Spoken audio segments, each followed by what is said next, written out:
जैन तत्व विद्या का स्वाध्याय हम सभी कर रहे हैं मुनि प्रमाण सागर जी द्वारा विरचित।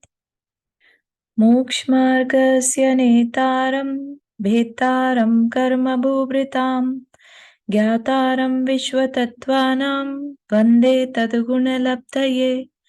नमो अरिहन्ताणं नमो सिद्धाणं नमो आयिर्याणं नमो उवज्जायाणं नमो लोये सव्साहुणं। पंच परमेष्ठी भगवान की जय। अगले 45 मिनट के लिए सभी प्रकार के पापों का त्याग करके सभी 9 बार नमोकार मंत्र पढ़ लें।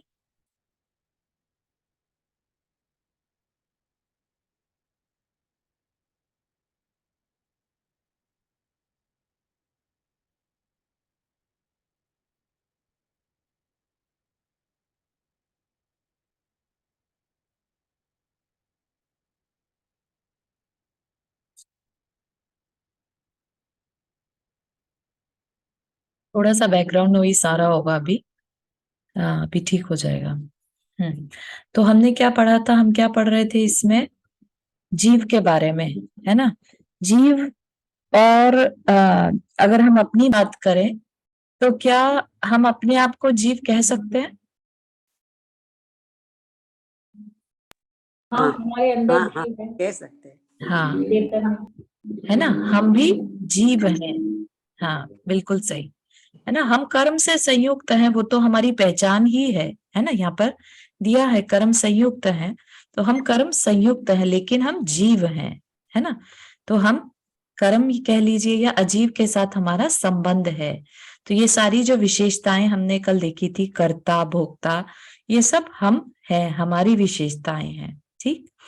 अब है कि अगर हम इसको संसार, जैसे हम बोलते रहते हैं, 3 लोक की चर्चा करते हैं। ठीक।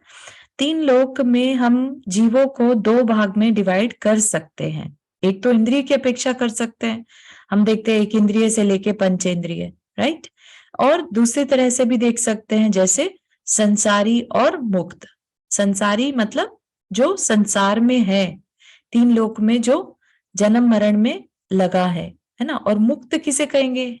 है तो वो भी 3 लोक में ही, है ना। 3 लोक के सबसे ऊपरी भाग पर हैं वो, लेकिन उन्हें मुक्त कहते हैं क्योंकि वो अब नीचे नहीं आएंगे, संसार में जन्म मरण नहीं करेंगे, इसलिए मुक्त है। ठीक।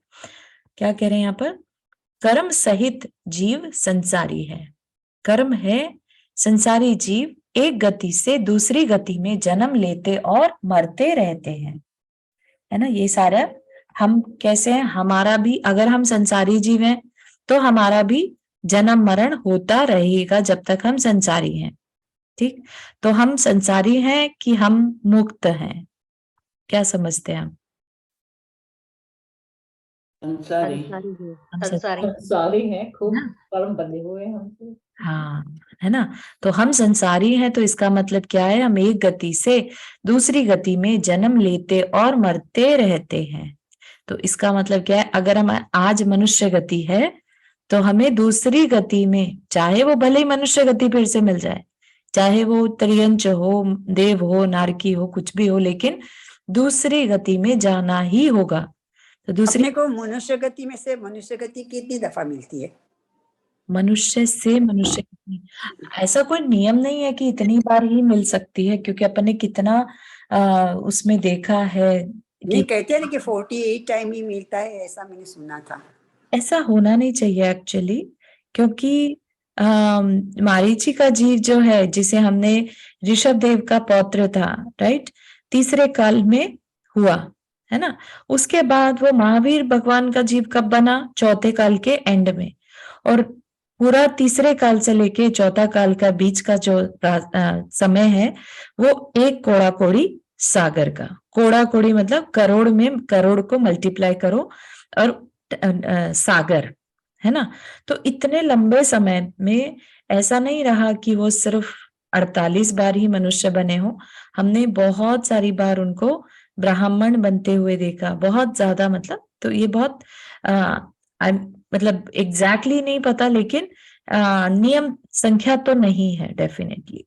एक ये भी है ना, पहले तो चारू दी, एक्चुअली ऐसा है, sorry sorry for interrupting, but ऐसा है कि अगर एक जीव जो निगोद से निकलता है, सो दे हैव अ फिक्स आयुष्य, आई थिंक 2000 करोड़ सागर कुछ तो है, I don't remember the exact number, but जो भी आयुष्य है उसमें वो कितने नंबर ऑफ भव स्त्री के होते हैं, थोड़े नंबर ऑफ भव पुरुष के होते हैं, और थोड़े नपुंसक के भी होते हैं, तो वो सब फिक्स होता है। अच्छा, वो चर्चा शायद अलग विषय हो जाएगा, अपन देख लेंगे कभी टॉपिक मिलेगा ऐसा कोई, तो उसमें देख लेंगे अपन कि कैसे क्या व्यवस्था है ना, और किस लॉजिक क्या है उसके पीछे, ठीक है ना, तो क्योंकि पाप और पुण्य का कोई मतलब नहीं होता है और ऐसे फिक्स होता है, तो फिक्स हाँ, कर तो कोई जो हो सकता, कैसे हो सकता है? मुझे ध्यान है वो ये है कि एक जीव 32 बार मैक्सिमम द्रव्यलिंगी साधु बन सकता है, बस सिर्फ। जबकि हम छैडाला में क्या पढ़ते हैं कि मुनि बनकर हमने मेरू के समान पर्वत बना दिया, किसका? कमंडलों का। इतनी बार हम मुनि बन चुके हैं, तो यहीं से अपने को आंसर भी मिल जाता है कि हम मनुष्य तो अनंत बार बन चुके हैं, है ना, तभी तो हम मतलब मनुष्य में भी हम मुनि भी अनंत बार बन चुके हैं, ठीक है ना। तो हमने मेरू के समान जो कमंडलों, मुनि बने तो फिर मोक्ष में नहीं गए, ऐसा कैसा हुआ? हाँ ऐसा पॉसिबल है, क्योंकि अगर हम द्रव्यलिंगी साधु बने सिर्फ बाहर से, तो फिर हम, क्योंकि हमने क्या बोला, मुनि सम्यक सम्यक दृष्टि बने बिना मुनि बनने से अनंत बार ग्रैवेक उपजायो, ग्रैवेक तक गए हुए हैं अनंत बार। लेकिन द्रव्यलिंगी जो साधु है वो अपने पूरे जीव जो है वो पूरे अपने जीवन काल में 32 बार ही बनेगा।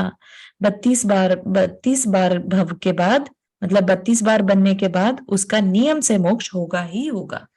तो द्रव्यलिंगी साधु बनना, जिसको कि अंदर में चेंजेस आ जाए, सम्यक दर्शन पूर्वक जो साधु बने, तो वो 32 बार ही होता है, ठीक है। तो ये महिमा है सम्यक दर्शन की, कि अगर कोई द्रव्यलिंगी साधु, जैसे हम देखते आ रहे हैं, है ना, जैसे अभी किसका पढ़ रहे हैं, वसुदेव का पढ़ रहे हैं, तो वो अपने पूर्व भाव में बने थे, तो वो द्रव्यलिंगी साधु थे, ठीक है ना। तो ऐसे द्रव्यलिंगी साधु मैक्सिमम 32 बार बनेंगे। और कंस भी थे पिछले जन्म में साधु, और मतलब हाँ साधु थे, वो कितने दृढ़ता के साथ, हाँ, लेकिन आगे चल के वो अपना कल्याण कर ही लेंगे। अगर द्रव्यलिंगी साधु बने हैं तो वो अपना कल्याण कर ही लेंगे। नहीं, उनके अंदर तो बहुत कषाय रह गई ना अपने। हाँ, अभी विषय है, जैसे अभी रावण का जीव भी नरक में है ना, लेकिन आगे चल के वो अपना कल्याण कर ही लेगा, ठीक है ना। तो ये सब चीजें जो महापुरुषों की बातें हैं, ठीक है, उन्होंने गुस्से में आके उस समय पर ऐसे परिणाम बांध लिए, जब अपना वो कर्म भुगत लेंगे, तो जो उन्होंने द्रव्यलिंगी साधु बन के भाव भाए थे, उसका परिणाम भी उन्हें मिलेगा जरूर, ठीक है ना। तो कुसुम आंटी, आपका आंसर हो गया ना कि 48 बार मनुष्य से मनुष्य बने, ऐसा कुछ अपन देख सकते हैं, है ना। अदरवाइज मनुष्य कितनी बार बन सकते हैं? अनंत बार। तो अच्छी बात सुधा जी, हम जब तक मोक्ष ना मिले तब तक मनुष्य बनते रहेंगे। हाँ, जब तक मनुष्य, ये भावना कि जब तक मोक्ष ना मिले तब तक हम जिन धर्म मिलता रहे हमें, धर्म मिलता है, सच बात है। बहुत बहुत इम्पोर्टेंट है। मनुष्य बनना इतना इम्पोर्टेंट नहीं है। नहीं, हाँ, जैन धर्म मिलना हाँ, है ना, नहीं तो रत्नत्रय से भटक जाएंगे मुश्किल से। अगर अभी सम्यक दर्शन मिल भी जाए तो क्या गारंटी आगे अपना कल्याण जल्दी से कर पाए। हाँ, सुधा जी, आपने हाथ रेस किया। या जय जी ने, मेरा क्वेश्चन ये है कि लाइक ये जो 32 बार मुनि बनते हैं तो कंटिन्यूस मुनि बनते हैं या बीच में और भी जीव बन सकते हैं? बीच में और भी बन सकते हैं, मैक्सिमम जो है आगे पीछे सब मिला के 32 बार। Okay okay, thank you. एक मेरा क्वेश्चन था कि मतलब जब ये हम मोक्ष हो जाता है और वो ऊपर जाके सर्वार्थ सिद्धि में, तो अगर बाई चांस मन करे चलो हम पूरे या इस लोक का घूम के आते हैं, तो वो नीचे ऊपर आ जा सकते हैं, या वो सिर्फ एक लाइट बन के रह जाते हैं, और लाइट के लिए तो फिर कोई मन में ख्वाहिश ही नहीं। इसमें आप बहुत सारी चीजें आपको समझना होगा नंदा जी, कि पहली बात सर्वार सिद्धि वर्ड जो यूज किया वो ठीक नहीं, सिद्धिशिला, ठीक है ना। हाँ सिद्धिशिला पर कोई भी आसान नहीं है। वो कब जाएगा? जब वो मुक्त होगा, जो हम यहाँ देख रहे हैं ना मुक्त वर्ड, तभी जाएगा। और मुक्त का मतलब बहुत हैवी है। मुक्त कोई बहुत सिंपल वर्ड नहीं है। मुक्त तो कब होगा? जब कर्म से मुक्त होगा। और आज की डेट में हमारे अंदर जो भाव आते हैं ना, कहीं घूम ले, कहीं चले जाए, कोई मिल जाए, है ना, ये सब कर्म की वजह से आते हैं। ये भाव ही नहीं होंगे, क्योंकि पहली बात तो शरीर ही नहीं होगा। द्रव्य कर्म, भाव कर्म और नौ कर्म, इन तीनों से छूट जाते हैं। नौ कर्म मतलब शरीर, ठीक। नंदा जी देवों वहां को से ही भी सब तो दिखाई शरीर देगा, नहीं। आने की जरूरत नहीं पड़ेगी। वहां से सब दिखाई देगा, यहाँ नहीं आनी पड़ेगा। नहीं, दिखाई देने का ही नहीं सवाल है, क्योंकि वहां शरीर नहीं है तो आंखें भी नहीं है ना। भाव तो पण भाव ज्ञान तो भी हो नहीं है, सकता क्योंकि उनके पास अनंत सुख वही है। सबसे बड़ा सुख उनके पास वहां पर है, वो क्यों कहीं और जाएंगे। पहली बात तो उनका हलन चलन कुछ नहीं रहता। जो आत्मा है वो अपने आप ऊर्ध्वगमन गति वाला होने के कारण ऊपर चला जाता है। ऐसा नहीं कि वो चाहते हैं कि मैं सिद्धशिला जाऊं, है ना, ठीक है ना। जीव ऐसी इच्छा नहीं करता। जीव के पास कुछ होता ही नहीं है इच्छा करने वाला। आपने अभी पढ़ा, जीव क्या करता है? देखने जानने वाला। तो वो रियल बन चुके होते हैं, उनका काम है सिर्फ देखना जानना। वो ये भी नहीं कहते कि हमें ऊपर जाना है, कि हमें नीचे आना है।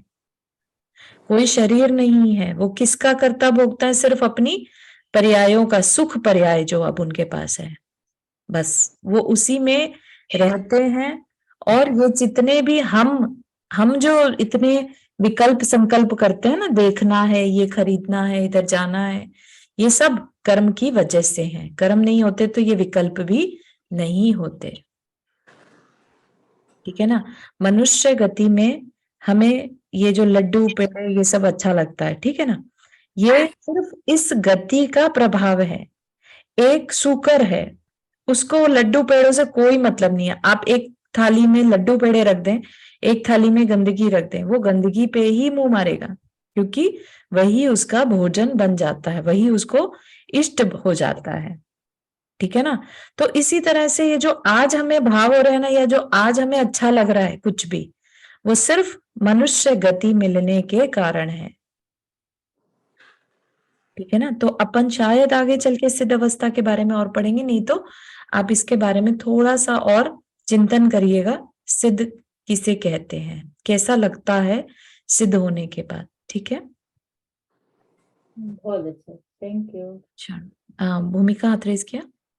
हाँ चारू, मैं बस वही अवंती जी जो कह रहे थे ना, उसी में ही थोड़ा सा ऐड करती हूँ कि वो जो कह रहे थे वो सही कह रहे थे।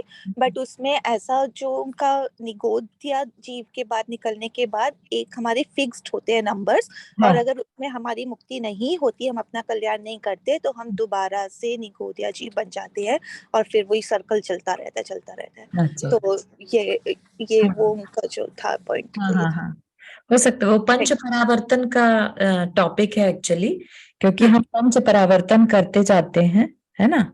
तो वो सही कह रहे थे कि वो एक निगोध्या जीव से लेके एक फिक्स्ड नंबर्स होते हैं उन सब चीजों के, और उसके बाद अगर तब भी नहीं हम कल्याण कर पाते तो दोबारा से निगोध्या। ठीक है, थैंक यू, बढ़िया। हाँ अवंती जी, आपने हाथ रेज किया। हाँ जी, बस वो ही मुझे ऐड करना था। Actually I found my notes. अच्छा। तो उसमें क्या है कि जीव निगोद से 2000 सागर के लिए निकलता है। उसमें मनुष्य के 48 भव मिलते हैं, और टोटल है ना 66,336 भव होते हैं। उसमें एक इंद्रिय, दो इंद्रिय, तीन इंद्रिय, 4, 5 सब आ गए। अगर उसमें कल्याण नहीं कर पाए तो वापस हम नियम से निगोद में चले जाते हैं, ऐसा होता है। ओके। और ये किधर विषय किस जगह पर मिलेगा आपने? एक्चुअली है ना, मैंने ये प्रणम्य सागर जी के लेक्चर में यहाँ पे सुना था। विकर्ण श्रावकाचार में था कोई तो शायद। टॉपिक था, पर उनके Okay. साथ हाँ 10 लक्षण में ही सुना था, बट लास्ट ईयर का 10 लक्षण था, ठीक है, नॉट दिस ईयर। ठीक है। I will also try to find this topic कि ये किस विषय में किस हिसाब से कह रहे हैं, ठीक है ना? तो अपन सीख सकते हैं, बिल्कुल सही है। Thank you for sharing. ठीक है, ठीक है। तो कर्म रहित जीव मुक्त है। अभी जो चर्चा की हमने, मुक्त जीवों में कोई भेद नहीं होता। आज हम में भले ही डिफरेंसेस दिखाई देते हैं, क्योंकि कर्म के कारण हमारे में डिफरेंसेस दिखते हैं, है ना? लेकिन जो मुक्त हो गए वो सब एक जैसे हैं। एक जैसे मतलब सब जीव, शरीर तो है ही नहीं किसी के पास, तो सब आत्म तत्व हैं। वे सभी समान गुणधर्म वाले होते हैं। संसारी जीव 4 प्रकार के हैं: नारकी, त्रियंच, मनुष्य और देव। ये अपने को बहुत अच्छे से मालूम हो गया। नारकी जीव अधोलोक में निवास करते हैं। देवों का निवास ऊर्ध्वलोक में है। मनुष्य हम सब हैं ही। मनुष्य के अतिरिक्त पृथ्वी तल पर दिखाई पड़ने वाले समस्त पशु पक्षी, कीड़े मकोड़े और पेड़ पौधे सभी त्रियंच हैं। जैन धर्म के अनुसार पृथ्वी, जल, अग्नि, वायु और वनस्पति में भी जीवत्व है। ठीक है ना? ये सब भी जीव हैं अपने आप में। हालांकि साइंस इस चीज को अभी प्रूव नहीं कर पाया, लेकिन हम इन्हें जीव मानते हैं। ये सब एक इंद्रिय और स्थावर कहलाते हैं। तो ये पंच स्थावर, जो हमने 6 काय वाली चर्चा पढ़ी थी ना हरिवंश पुराण में, 6 काय के जीव, तो 6 काय कैसे हो गए? 5 तो ये है ना, तो इन 5 को एक बकेट में डाल देते हैं, कहते हैं स्थावर, ठीक। और दूसरा त्रस, ठीक, उनको क्या कहते हैं? 2 इंद्रिय से 4 इंद्रिय, 2 इंद्रिय से 5 इंद्रिय, एक्चुअली वो त्रस, ठीक है ना। तो 5 और 1 त्रस, 6 काय के जीव, ठीक। तो जो एक इंद्रिय वाले जो जीव हैं, ये एक इंद्रिय और स्थावर कहलाते हैं। कीड़े मकोड़े जो हैं 2 इंद्रिय से 4 इंद्रिय वाले जीव होते हैं। आगे के सूत्रों में इनका विस्तार से वर्णन है, तो जब आगे आएगा तब अपन देख सकते हैं। अब चर्चा शुरू हो रही है पुद्गल की। नंदा जी, आपने हाथ रेज किया? हाँ, मेरा एक सवाल बस ये था, जो हम पृथ्वी कह रहे हैं, तो जैसे हम मिट्टी में चलते हैं, धरती पे चलते हैं, तो उसके अंदर जो कीड़े मकोड़े होते हैं, उसकी वजह से हम इसको वो कह रहे हैं जीव, एक इंद्रिय, या मतलब जो खुद जिससे वो पृथ्वी बनी ही है। हाँ, उस देखिए, जो हम पहाड़ है, जैसे पूरा का पूरा पहाड़ है, एक तो पहाड़ के जो वनस्पति उग गई या उसके अंदर कीड़े मकोड़े रह रहे हैं, वो तो त्रस, मतलब वनस्पति तो स्थावर है, लेकिन जो कीड़े मकोड़े हैं वो 2 इंद्रिय से 4 इंद्रिय वाले हैं, ठीक। अब यहाँ पर पृथ्वी जो कह रहे हैं, जो हम पहाड़ दिखाई दे रहा है हमें पूरा का पूरा मिट्टी का, वो सारा भी एक एक कण जो है वो पृथ्वी का एक जीव है, जिसका काय ही पृथ्वी है, ठीक है ना। इसीलिए जो अंदर पहाड़ के अंदर या नीचे जमीन में, खदानों में, ये जो डायमंड वगैरह ये सब चीजें हमें मिलती हैं, ये एक तरह से पृथ्वी का एक जीव ही होते हैं, क्योंकि ये बढ़ रहे होते हैं अंदर अंदर। या सोना चांदी वो सब एक इंद्रिय, है ना, वो सब एक इंद्रिय होते हैं। और जब इन्हें निकाल लिया जाता है वहां से जहां इनकी जगह है, तो फिर ये अजीब हो जाते हैं। तब इनके जो शरीर हैं, जो हमारे हाथ में अगर कोई पत्थर का टुकड़ा आ गया, तो फिर वो अजीब हो जाता है, क्योंकि उसका हैबिटेट वहां से छूट गया, ठीक है। तो फिर वो, जैसे अभी इवन सीमेंट वगैरह है, तो ये सब क्या है? अजीब में आते हैं। जैसे हमने घर में फर्श डालते हैं, तो ये अजीब में आते हैं, ठीक है। ठीक है। तो इसमें जैसे वनस्पति में तो हमको मालूम है कि इनमें दर्द भी होता है, अगर हम पेड़ों को काटते हैं उनकी हलचल बढ़ती है, तो ये पृथ्वी का एक जीव में भी ऐसा होता है? पृथ्वी, हाँ, पृथ्वी में भी ऐसा ही होता है। जो ये हुए हैं जगदीश चंद्र बसु, है ना, उन्होंने वनस्पति का तो प्रूफ कर ही दिया था, पृथ्वी का वो प्रूफ करने वाले थे। जिस तरह की वाइब्रेशन उन्होंने वनस्पति में नोटिस की थी, वैसे ही वाइब्रेशन उन्होंने सॉइल में भी महसूस की थी, तो फिर एक बात बताइए, जो हम ये इतने बड़े बड़े फिर पत्थर काट के प्रतिमाएं बनाते हैं, तो क्या ये ठीक है फिर? हाँ, प्रतिमाएं बनाना मतलब देखिए, हम वैसे तो अब हम सांस भी लेते हैं तो उसमें भी वायुकायिक जीवों का घात होता है। हम पानी पीते हैं तो भी जलकायिक जीवों का घात होता है, तो राइट? एक ये है ना, जियो और जीने दो। तो हमारे जीने के लिए जितनी चीजों की जरूरत है उतना हाँ, तो हम करेंगे, लेकिन हाँ, वेस्ट हमें ना पानी करना चाहिए, ना हमें करेक्ट। अग्नि करनी चाहिए। हाँ, वेस्ट में है ना। लेकिन जो प्रतिमाएं बनती हैं उनके और भी बहुत ज्यादा प्रभाव हैं, क्योंकि आज की डेट में अगर ये प्रतिमाएं नहीं होंगी तो हमारे, अगर आपको ध्यान हो, सम्यक दर्शन, जिन प्रतिमा सम्यक दर्शन का कारण है ना। प्रतिमाएं होती आ रही हैं शुरू से और अब आगे भी होती रहेंगी, तो वो एक पर्पस है उनका। ठीक है, वो उनको अपन वेस्ट में नहीं कैलकुलेट और करेंगे। जो पत्थर वेस्ट में भगवान बन नहीं जाएगा है, तो वो पत्थर भी नसीबदार हो जाएगा ना, हाँ, तो उसका भी वेस्ट वाद्य में बन नहीं जाएगा ना। कहेंगे। तो जब ये प्रतिमा बन जाती है तो फिर ये अजीब हो जाता है। अजीब हो जाती, yes that is true, but still उसमें जो हिंसा है वो एक इंद्रिय जीव की है ना। तो बहुत मिनिमल होती है, लेकिन बनने के बाद जो उसके थ्रू बहुत जीवों का कल्याण होता है। ठीक है ना। अदरवाइज आप देखिए, घर बनाने में तो कितनी ज्यादा हिंसा है। अपने को वनस्पति भी काटनी पड़ती है, पेड़ भी कटते हैं, पत्थर भी चाहिए, है ना, गड्ढे भी खोदते हैं, सब कुछ करते हैं हम अपने लिए, रहने के लिए। और प्रतिमा में तो बहुत ही कम हिंसा है, और लेकिन कल्याण बहुत ज्यादा है। हजारों हजारों सालों तक वो प्रतिमा, एक प्रतिमा बन जाती है तो हजारों सालों तक उसका कुछ नहीं होता। नहीं, वो बात बिल्कुल सही है। और मैं ये क्वेश्चन करने में, डिस्कशन करने में थोड़ा सा वो भी अपने अंदर भी फील कर रही हूँ, लेकिन क्लैरिटी चाहिए मुझे। हाँ, ठीक है। तो कभी कभी ये होता है कि एक ही जगह पे हजारों मूर्तियां हो जाती हैं। हाँ, हाँ, अगर एक मंदिर है, वहां पे हजारों लोग जा रहे हैं, तो वो बहुत अच्छी बात है। लेकिन एक जगह पे इतने छोटे छोटे एरिया में या एक मंदिर में इतनी ढेर सारी मूर्तियां लगा दी जाती हैं, तो क्या ये ठीक है? ऐसा नहीं कह सकते कि ठीक या गलत, क्योंकि सबके अपने अपने भाव रहते हैं कि हम मूर्ति रखें, हम मूर्ति का दान करें। तो वो एक थोड़ी सी भावों की बात आ जाती है वहां पर, है ना। वहां जितनी क्या होती है, ज्यादा पुण्य होगा ना उसका, जो हाँ, पत्थर भगवान हाँ, बन जाएगा तो उसके लिए तो कल्याण हो गया ना। हाँ, कई जगहों पर ऐसा होता था पहले के टाइम में कि भाई जैसे जो सोनार हैं, है ना, ज्वेलरी का बिजनेस कर रहे हैं, रत्नों का व्यापार करते थे, तो उनके हाथ में कोई बड़ा रत्न आ जाता था तो वो उस रत्न की प्रतिमा बनाकर उसको बजाय अपने प्रॉफिट के लिए बेचने के, वो प्रतिमा बनाकर मंदिर में दान कर दिया करते थे। ठीक है ना।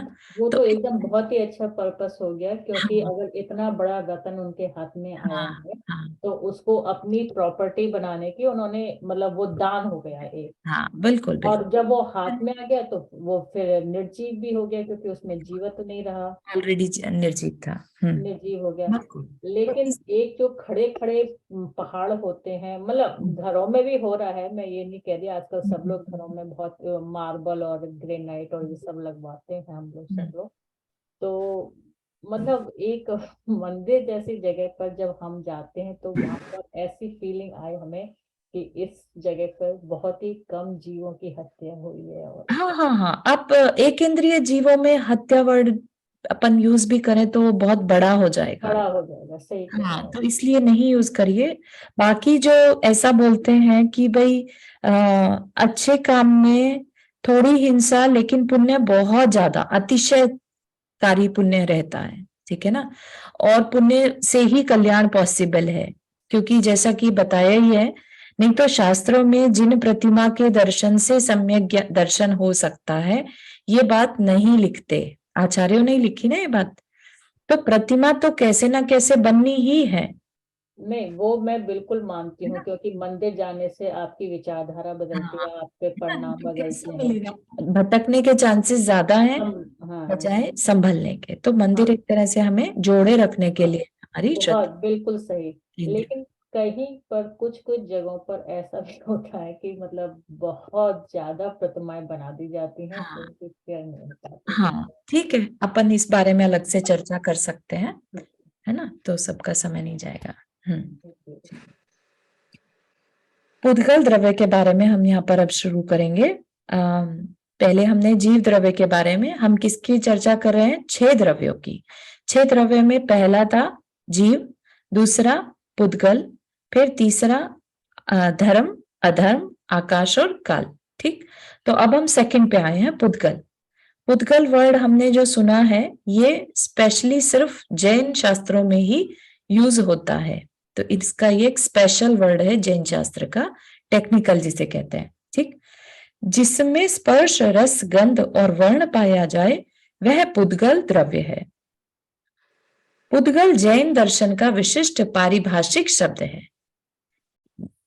विशिष्ट पारिभाषिक, यह पुद और गल के योग से बना है। पुद का अर्थ है पूर्ण होना, यानी मिलना या जुड़ना, और गल का अर्थ है गलना, हटना, टूटना, अलग होना। ठीक, तो जुड़ना और अलग होना, जिसमें यह विशेषता पाई जाए उसे पुद्गल कहेंगे। पुद्गल परमाणु स्कंद अवस्था में परस्पर मिलकर अलग अलग होते रहते हैं तथा अलग होकर मिलते जुड़ते रहते हैं। तो परमाणु जो उसकी सबसे छोटी यूनिट, परम अणु, ठीक, अणु जो है सबसे छोटा अणु को परमाणु कहते हैं। ठीक, तो परमाणु से जब स्कंद, स्कंद होता है जब एक से ज्यादा परमाणु मिल जाएं, ठीक, तो उसको, उस अवस्था को क्या कहेंगे? स्कंद अवस्था। स्कंद मतलब एक तरह का ग्रुप, जिसे कहते हैं ना कि हम एक दाना लें या मुट्ठी भर लें, राइट, और मुट्ठी में भी ऐसा लिया जैसे कि कुछ चीजें होती है ना आपस में चिपक जाती है, अगर हम उन्हें, जैसे लड्डू है ना, लड्डू में एक कण ले, या लड्डू जब बनाते हैं हम, बांधते हैं उसे, तो वो जो बांधा हमने बहुत सारे आटा के कणों को एक साथ, चीनी की वजह से कह लीजिए, लेकिन जब वो बांधा तो वो स्कंद हो गया। ठीक है, उन सारे कणों का आपस में जुड़ जाना स्कंद, बॉल बन गया, है ना। अदरवाइज बॉल को आप छोटे छोटे टुकड़े कर दें तो वो सिंगल सिंगल पीस भी पॉसिबल है, लेकिन उन पीसेस को जोड़ दे तो एक बॉल बन गया, राइट। तो बॉल क्या है? स्कंद। स्कंद अवस्था में परस्पर मिलकर अलग अलग होते रहते हैं, तो वो वैसे ही जुड़े ही रहेंगे हमेशा कि अलग भी हो सकते हैं, तो कह रहे हैं अलग भी हो सकते हैं। इनमें टूट फूट होती रहती है। इस जुड़ने और टूटने को विज्ञान की भाषा में फ्यूजन एंड फिशन कह सकते हैं, है ना। जो हम एटम बम या जो भी प्रोसेस होते हैं, केमिकल प्रोसेसेस होते हैं, बहुत सारे न्यूट्रॉन, बहुत ज्यादा मुझे नहीं आता इस बारे में, लेकिन जो विज्ञान के भाषा में जिसे एटम कहते हैं, उसके अंदर भी इलेक्ट्रॉन, प्रोटॉन, न्यूट्रॉन, ये सब कुछ होते हैं। इसलिए हम जिसे एटम कहते हैं, परमाणु, वो विज्ञान के परमाणु से डिफरेंट है। ठीक है, हम लोग जिसे जैन शास्त्र में परमाणु कहा है, उसका फर्दर डिवीजन नहीं हो सकता, लेकिन जिसे साइंस परमाणु कहती है उसका फर्दर डिवीजन भी हो सकता है, क्योंकि उसके वो किन्हीं और फर्दर एटम्स से मिलकर बनता है, न्यूट्रॉन, प्रोटॉन, है ना, तो वो चीज। ठीक, तो फ्यूजन और फिशन मतलब उनका अलग होना और मिलना, वो एक प्रोसेस कहलाती है, तो विज्ञान की भाषा में उसे फ्यूजन एंड फिशन कह सकते हैं। 6 द्रव्यों में एक पुद्गल में ही संश्लिष्ट और विश्लिष्ट होने की क्षमता है, अन्य 5 में नहीं। संश्लिष्ट मतलब जुड़ना और विश्लिष्ट अलग होना, तो ये सिर्फ एक पुद्गल की ही विशेषता है, उसी के अंदर ये क्षमता है। इसलिए पुद्गल शब्द की व्युत्पत्ति करते हुए कहा गया है पूर्ण गलन स्वभावत्वात् पुद्गला। पूर्ण गलन मतलब पूर्ण होना या जुड़ना, गलन गलना या अलग होना वाले स्वभाव वाला होने से पुद्गल, अर्थात जो द्रव्य है ना, है तो द्रव्य ही कहा जाएगा। क्या कहा जाएगा इसे? द्रव्य, ठीक है ना, क्योंकि हम 6 द्रव्यों की बात कर रहे हैं और ये दूसरे नंबर का द्रव्य है, तो इसको क्या कहेंगे? जो द्रव्य निरंतर मिलता गलता रहे, यानी बनता बिगड़ता रहे, टूटता जुड़ता रहे, वह पुद्गल है। पूर्ण गलन स्वभावी होने से पुद्गल यह इसकी सार्थक संज्ञा है। जगत में जो कुछ भी हमारे देखने, छूने, चखने, सूंघने में आता है वह सब पौद्गलिक पिंड ही है। देखने, छूने, चखने और सूंघने इतना तो है ही, लेकिन साथ ही साथ जो हम इवन अगर हम और थोड़ा डिटेल में आगे जाएंगे तो पता चलेगा कि जो हम नहीं छू सकते या हम जो नहीं इवन आंखों से नहीं देख पा रहे हैं, लेकिन वो फिर भी पुद्गल ही कहलाता है। जैसे कि हमारे थॉट्स, है ना, थॉट्स भी क्या है, पुद्गल ही होते हैं। ठीक है, और उसके ऊपर अगर हम और जाएंगे तो कार्बन वर्गनाएं। ठीक है, तो अभी थोड़े टाइम देर में उसका वर्णन आने वाला है। स्पर्श, रस, गंध और वर्ण इसके विशेष गुण हैं, इसलिए इसे रूपी या मूर्तिक कहा जाता है ना। तो ये देखने में मतलब हमारे देखने में नहीं आते, लेकिन केवली भगवान के देखने में आते हैं। जगत में ऐसा कोई भी पुद्गल नहीं है जिसमें रूप, रस, गंध और स्पर्श न पाए जाते हो। ठीक है ना, सभी पुद्गल में सेम क्वालिटी रहती है, रूप, रस, गंध और स्पर्श। ठीक है ना। जब हम अवधि ज्ञान, मनय पर्याय ज्ञान की बात करते हैं तो उसमें भी वो रूपी पदार्थों को ही जान पाते हैं। तो जो पर्याय पीछे जा चुकी हैं वो उन्हीं को जानते हैं, है ना। तो रूपी होती है तभी जान पाते हैं, अरूपी को तो रिद्धिधारी मुनिराज भी नहीं जान पाते। पुद्गल के भेद, पुद्गल के दो भेद हैं, परमाणु और स्कंद। परम अणु, परमाणु है ना, और स्कंद अभी हमने डिस्कशन किया, जब 2 परमाणु 3 ऐसे करते करते उनकी संख्या बढ़ती जाए, अनंत परमाणु के स्कंद को जब जुड़ जाते हैं तो भी स्कंद है, और 2 परमाणु है तो भी स्कंद है। ठीक, परमाणु, पुद्गल की सूक्ष्मतम इकाई परमाणु है, परम अणु। यह पुद्गल की स्वाभाविक अवस्था है तथा अविभाज्य और अंतिम अंश है। जैसे कि किसी चीज के हम टुकड़े करते चले जाएं, कहीं तो जाके रुकेगा ना कि अब उसके और फर्दर डिवीजन नहीं हो सकते। तो यह पुद्गल ऐसी ही चीज है जिसमें कि उसके परमाणु जो अवस्था है वो अविभाज्य है, और ज्यादा उसके टुकड़े अब नहीं हो सकते, अंतिम है। इसके बाद इसका कोई और विभाग या टुकड़ा नहीं किया जा सकता। जैसे किसी बिंदु का कोई और छोर नहीं होता, जैसे एक बिंदु पॉइंट लगा दिया जाता है, डॉट होती है ना, कोई उसका आकार प्रकार नहीं है, कहाँ से स्टार्ट हुआ कहाँ से खत्म होगा कुछ नहीं पता। वैसे ही परमाणु का कोई आदि और अंत बिंदु नहीं है, इसका आदि, मध्य और अंत वह स्वयं है ना। पहली बात तो साइज इतना छोटा है उसका, है ना, बहुत ही छोटा, मतलब जिसका कि और फर्दर डिवीजन भी नहीं हो पा रहा, है ना। और फिर उसका कोई आकार प्रकार या और छोर नहीं है। परमाणु स्कंद का अंतिम रूप है। यद्यपि परमाणु शाश्वत होने से नित्य है, फिर भी उसकी उत्पत्ति स्कंदों के टूटने से होती है। अर्थात अनेक परमाणुओं का पिंड रूप स्कंद जब एक दूसरे से विघटित होकर टूटता है तब उसके अंतिम रूप परमाणु की उत्पत्ति होती है। क्या कहना चाह रहे हैं कि परमाणु की उत्पत्ति वैसे तो इन जनरल होती नहीं, वो हमेशा से है ना, लेकिन जब वो किसी रीजन से स्कंद बना, स्कंद बनने के बाद जब स्कंद से वो अलग हुआ, स्कंद मतलब समझ में आया ना, ग्रुप या जोड़ना, जुड़ा हुआ पार्ट, राइट। जब वो अलग हुआ तब कह सकते हैं किसी अपेक्षा से कि उसकी परमाणु की उत्पत्ति हो गई। ठीक है, उत्पत्ति मतलब उसका कहीं से ओरिजिन नहीं हुआ, अस्तित्व उसका पहले से था। ठीक है, लेकिन व्यवहार की भाषा में हम ये कह सकते हैं कि उसकी उत्पत्ति हो गई, क्योंकि वो उस समय पर पहले अभी तक तो स्कंद रूप था, अब क्या हो गया, वो परमाणु हो गया। ठीक है, तो उस अपेक्षा से हम उसकी उत्पत्ति कहते हैं। जैसे अपन ने पहले भी पढ़ा है, उत्पाद व्यय द्रव्य, है ना। तो अभी क्या हुआ, स्कंद से जब वो अलग हुआ तो उसकी रूप बदल गया, उसका पर्याय बदल गई, ठीक है ना। तो एक नई पर्याय की उत्पत्ति हो गई, तो ये एक पर्याय रूप से माना जाएगा। इस दृष्टि से परमाणु की उत्पत्ति भी मानी गई है। यह एक प्रदेशी होता है ना। इस दृष्टि से बोल रहे हैं, दृष्टि मतलब इस पर्सपेक्टिव से, ठीक है ना। अदरवाइज क्या है, परमाणु हमेशा से नित्य है, परमाणु को कोई खत्म नहीं कर सकता, लेकिन उसका फॉर्म बदल सकता है ना।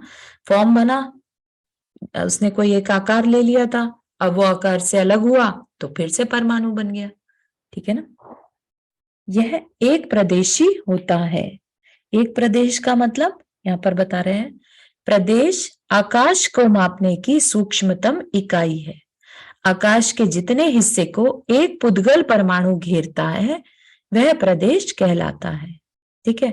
और यहाँ पर आकाश मतलब स्काई नहीं, आकाश मतलब जो भी एक स्पेस खाली स्थान है उस वह सब आकाश कहलाता है। और उस आकाश के जितने हिस्से को एक पुद्गल परमाणु, प्योर अणु, जिसके की फर्दर डिवीजन नहीं हो सकते, वह जितना स्थान घेरता है उसे प्रदेश कहते हैं। इसलिए प्रदेश जो है वो सबसे छोटी यूनिट होती है क्षेत्र की, ठीक है।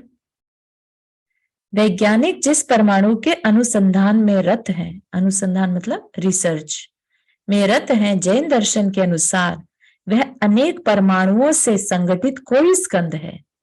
स्कंद को इंग्लिश में क्या बोलेंगे, मॉलिक्यूल, ठीक।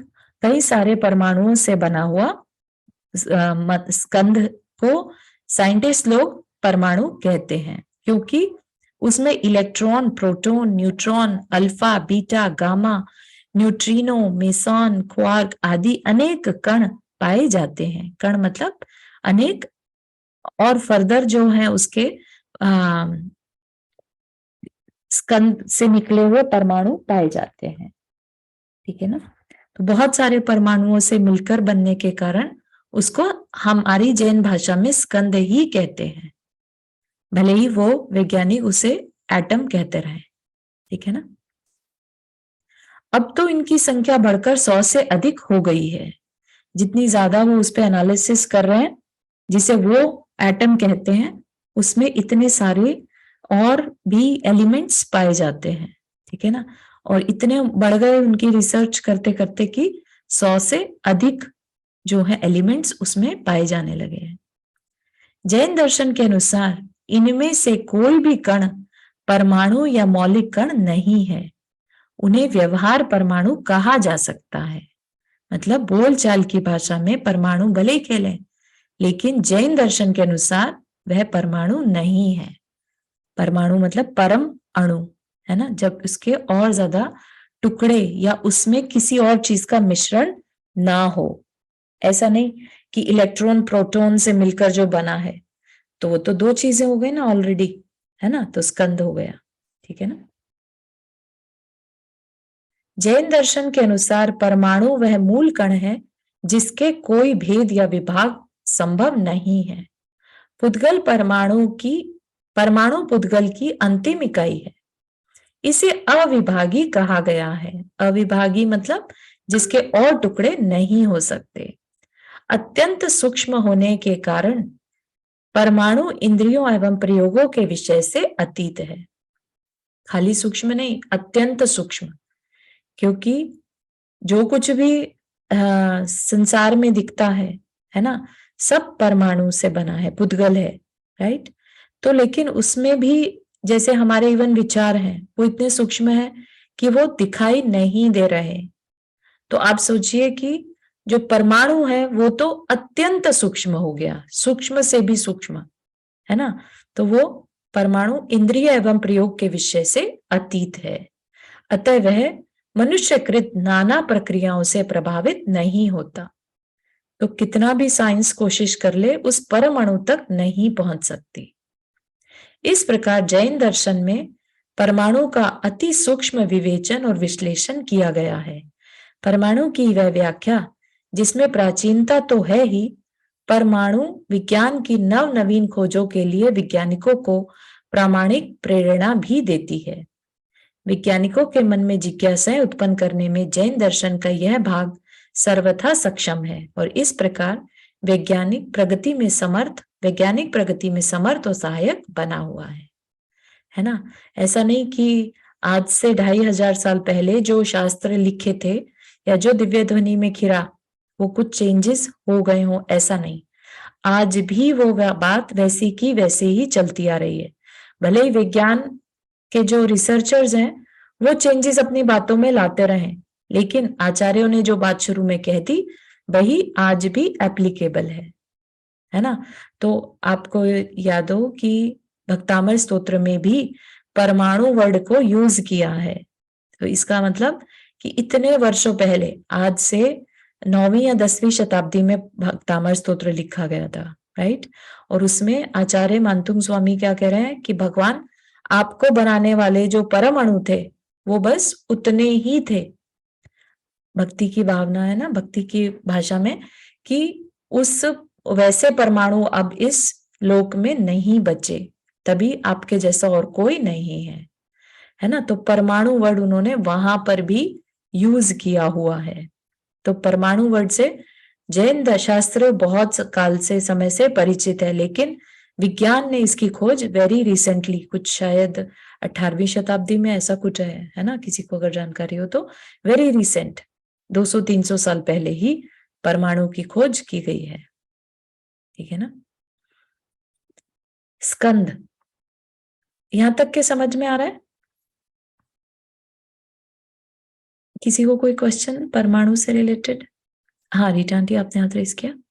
हाँ, मुझे थोड़ा समझ में नहीं आ रहा है कि परमाणु जुड़ने से स्कंद बनता है, बट प्रदेश का परमाणु से भी छोटा होता है प्रदेश क्या? नहीं, एक परमाणु जितना स्थान घेरता है वह एक प्रदेश है। एक परमाणु एक प्रदेश में आता है।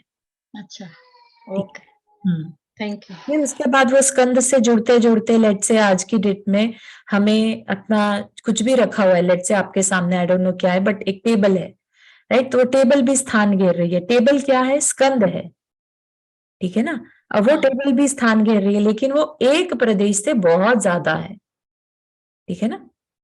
तो एक परमाणु जितना स्थान घेरता है उसे एक प्रदेश कहते हैं। Okay, got it, thank you. बढ़िया। हाँ नंदा जी, आपने हाथ रेस किया। हाँ, ये हमारे जैन शास्त्र में जो परमाणु एक पुद्गल के लिए ही यूज किया गया है या ये किसी भी चीज के लिए यूज किया गया है? किसी भी चीज के लिए तो नहीं समझ में आया आपका क्वेश्चन, बट परमाणु, टेबल भी परमाणुओं से मिलकर बनती है और हमारा शरीर भी परमाणुओं से मिलकर बना है। हाँ, तो हमारा शरीर तो पुद्गल है और टेबल पुद्गल नहीं है ना? टेबल भी पुद्गल है, शरीर भी पुद्गल है, पुद्गलों से मिलकर बना है, पुद्गल से बना है, क्योंकि पुद्गल के ही ये दो पार्ट है ना। हमने देखा तो पुद्गल द्रव्य के दो भेद हैं, परमाणु और स्कंद। परमाणु हो गया ओरिजिनल, है ना, और स्कंद हो गया अब उसमें जुड़ते चले जाएं। हाँ, जोड़, वो तो ठीक है ना।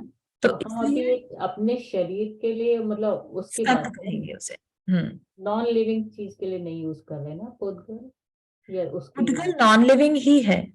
अच्छा, पुद्गल द्रव्य जो है वो नॉन लिविंग ही है, ठीक है ना। वो क्योंकि शरीर उससे मिलकर बना है और शरीर में हम जीव तत्व है, इसलिए ऐसा लगता है कि जैसे शरीर चेतन है, समझ रहे हैं? हाँ बिल्कुल, है ना। लेकिन शरीर पुद्गल और अजीव ही है, ठीक। जब जीव चला जाता है इससे तो ये हिलता डुलता तक नहीं है, ठंडा पड़ जाता है एकदम, है ना। इन शॉर्ट हम मान सकते हैं कि पुद्गल इज इक्वल टू अजीव तत्व। यस, बिल्कुल सही है, बिल्कुल सही है। जब हम 7 तत्वों की बात करते हैं, जीव अजीव, है ना, तब हम उस अजीव पुद्गल की ही बात वहां कर रहे होते हैं, लेकिन उसमें मुख्यता किसकी रहती है? कर्म पुद्गलों की। हाँ, ठीक है, कार्मिक वर्गणाओं की बात वहां पर रहती है, ठीक है। ठीक है, स्कंद अभी हम समझ में आ ही गया होगा सबके। अनेक परमाणुओं के योग से बनी पुद्गल परमाणुओं की संयुक्त पर्याय स्कंद कहलाती है, ठीक है। बहुत सारे परमाणु मिल जाएं तो उसे स्कंद कहेंगे। 2 अणु वाले स्कंद तो परमाणुओं के योग से ही बनते हैं, किंतु 3 अणु आदि वाले स्कंद परमाणुओं और स्कंदों के योग से भी बनते हैं। मतलब क्या कि 2 अणु कैसे बनेंगे? 2 परमाणुओं के जोड़ से, है ना? लेकिन 3 कैसे बन सकते हैं? 2 परमाणुओं से जो स्कंद बना उसमें एक और अणु जोड़ दें तो 3 बन जाएंगे। तो 3 परमाणु भी बना सकते हैं और एक स्कंद और एक परमाणु, ऐसा भी पॉसिबल है। ठीक है ना? तो हमारे दृष्टिपथ में आने वाले समस्त पदार्थ पौद्गलिक स्कंद ही हैं। स्कंद 2, 3 संख्यात, असंख्यात और अनंत परमाणुओं वाला होता है। तो इसकी अपन चर्चा नेक्स्ट टाइम ले लेते हैं थोड़ा सा, क्योंकि ये भेद जो आगे बताएंगे स्कंदों के भेद, तो उससे रिलेटेड है। ठीक है? तो स्कंद सबके समझ में आया? स्कंद किसे कहेंगे और परमाणु किसे कहेंगे? परमाणु एक अणु। परमाणु एक और स्कंद मिल गए, इकट्ठे हो गए, तब वो स्कंद बन गए। हाँ। परमाणु मिल गए। हाँ, बिल्कुल सही। ठीक है ना? तो हमें जो दिखता है वो क्या है? सब पुद्गल स्कंद है। ठीक है? पुद्गल वाले स्कंद के भेद हैं सब, क्योंकि हम परमाणु को नहीं देख सकते। ठीक। चलिए, और किसी को कोई question before we end the class? तो हमारा शरीर भी सब अणु मिलके बना है, ऐसा ही मान सकते हैं? हाँ, बिल्कुल बिल्कुल। ये हमारा शरीर पुद्गल स्कंदों से बना है ना? और इसमें मतलब अनंत परमाणु लग गए तब जाके हमारा शरीर बना है, अनंत परमाणुओं से। मतलब बहुत ज्यादा परमाणु किसी शरीर को बनाने में लगते हैं। तो जब ये शरीर नाश हो जाता है तो वो परमाणु कहाँ जाते हैं? वो परमाणु वापस से फॉर्म बदल लेंगे, किसी और फॉर्म में कन्वर्ट हो जाएंगे। जैसे जला दिया तो अग्नि रूप हो गए, राइट? फिर राख हो गए, जिस भी रूप में कन्वर्ट होंगे, बट वो सिर्फ स्कंद का फॉर्म बदलता जाएगा। फिर वो अणु मनुष्य के काम में आएगा, ऐसा नहीं? हाँ, ऐसा नहीं। वो वापस से प्रकृति में चले जाएंगे, फिर वापस से कोई दूसरा मनुष्य उन्हें ग्रहण कर लेगा या जमीन ग्रहण कर लेगी, कुछ भी हो सकता है, पॉसिबिलिटी। अगर पानी में डालने, पानी में अपनी राख पानी में गई तो वो पानी के जीव बन जाते। हाँ, पानी से, है ना? और कितनी बार ऐसा होता है, अपन देखते हैं कि जो हम कपास है जैसे, है ना? कपास से हम उससे कपड़ा बना लेते हैं, फिर कपड़े को हम पहन लेते हैं, फिर वो फट जाता है, फिर हम उसको फिर से रिसाइकल में या कहीं पे डाल देते हैं, फिर वो मिट्टी बन जाता है।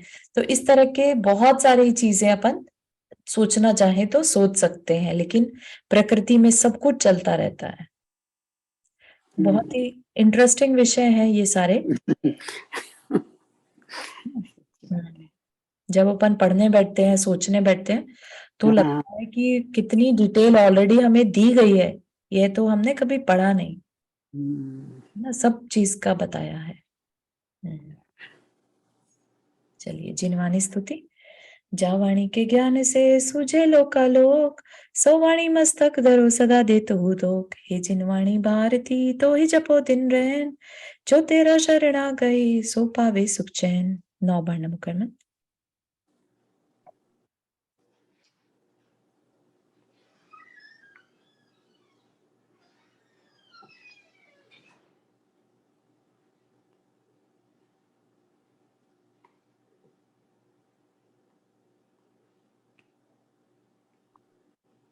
सभी को जय जिनेन्द्र। जय जिनेन्द्र। जय जिनेन्द्र सभी को। जय जिनेन्द्र।